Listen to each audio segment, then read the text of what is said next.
here on BT. Melissa, Mayor, Sid here with you. All right.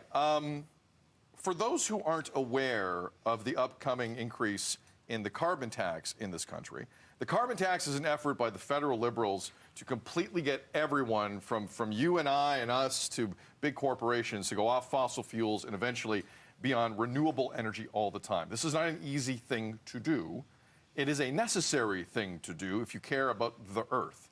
So the tax on carbon will go up April 1st by 23%. This is going to affect a lot of people in a lot of different ways. The federal government's arguing 80% of households get more money back in rebates than they pay in carbon taxes directly. The federal conservatives are arguing, and Pierre Poilievre, who's way ahead in the polls, and this is the major reason why, has argued for 18 straight months that this tax is unnecessary and putting a burden on everyday Canadians in the worst affordability crisis we have arguably ever seen. That point was driven home just a few days ago by Andrew Furey, the Liberal Premier of Newfoundland and Labrador, who said they have to pause this tax on April 1st. And that call is coming from a lot of different corners of the country. Yesterday in Calgary, ironically enough, Justin Trudeau doubled and tripled down on this policy. Watch this. The fact that we pushed off this problem for decades already means it gets more and more expensive to make the changes that are necessary. And that's an easy thing for short-term politicians, short-term thinker politicians, to say, oh, we'll get rid of the price.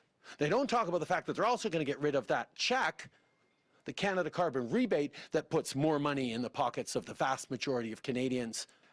But my job is not to be popular.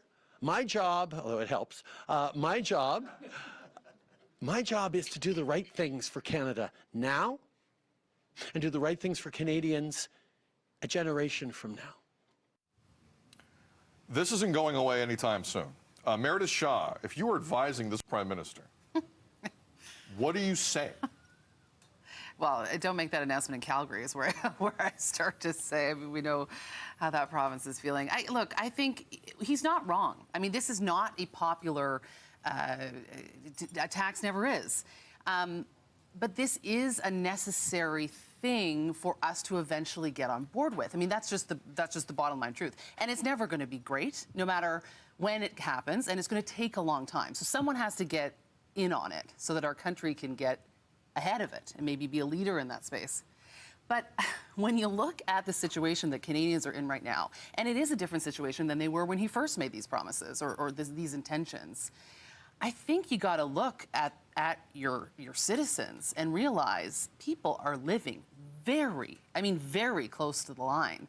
And this type of increase is it's just not possible, really, at this point. Well, and I think you make a great point, too, that this isn't coming out of nowhere, you know? Like, this isn't just suddenly something new that's catching everyone by surprise. It was a decision that was made well before we've had these issues with inflation and with interest rates and that sort of thing.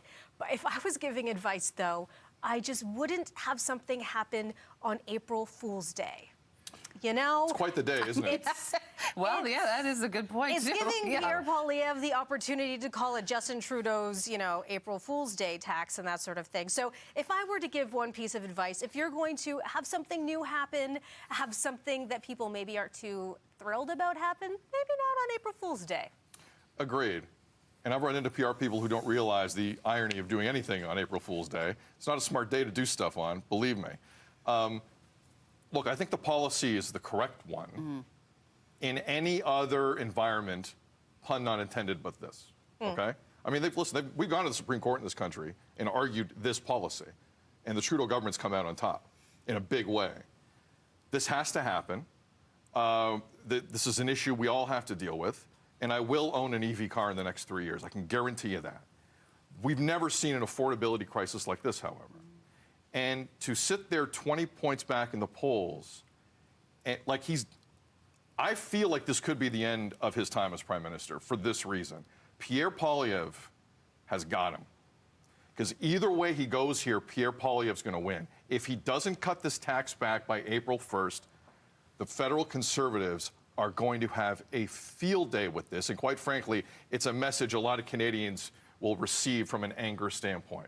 No one likes to get taxed another 23% on anything. We're like the most taxed nation on earth to begin with. Also, I just like understand practically speaking, we're looking at about a 3-cent a liter rise in gas prices That's what it starting would April mean. 1st, something That's what like it that. mean. Yeah. But it is technically an increase, and the message that the Conservatives are hammering home hits. So if nothing's done, Poilievre can continue that message and maybe go even up higher in the polls. If Trudeau now backs off, Poilievre looks like he has him by the collar and can claim, I did this, and I'm now the Prime Minister.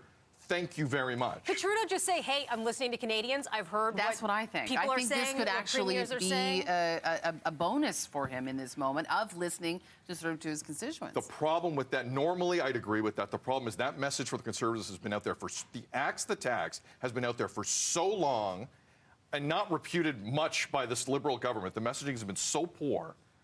I don't think that would win. Well, and the confusion between the carbon tax and the carbon rebate, I mean, that alone, I don't think most Canadians have an understanding of. You're right. Yeah. The messaging on the fact that people are getting money back has been poor. Quarterly, yeah. And I guess most people forget about that. You get that money in your bank account or you get the check in the mail and, yeah. I just think chess-wise, politically, I don't know where Trudeau goes here. It's an 'Cause interesting either time. way, he's done.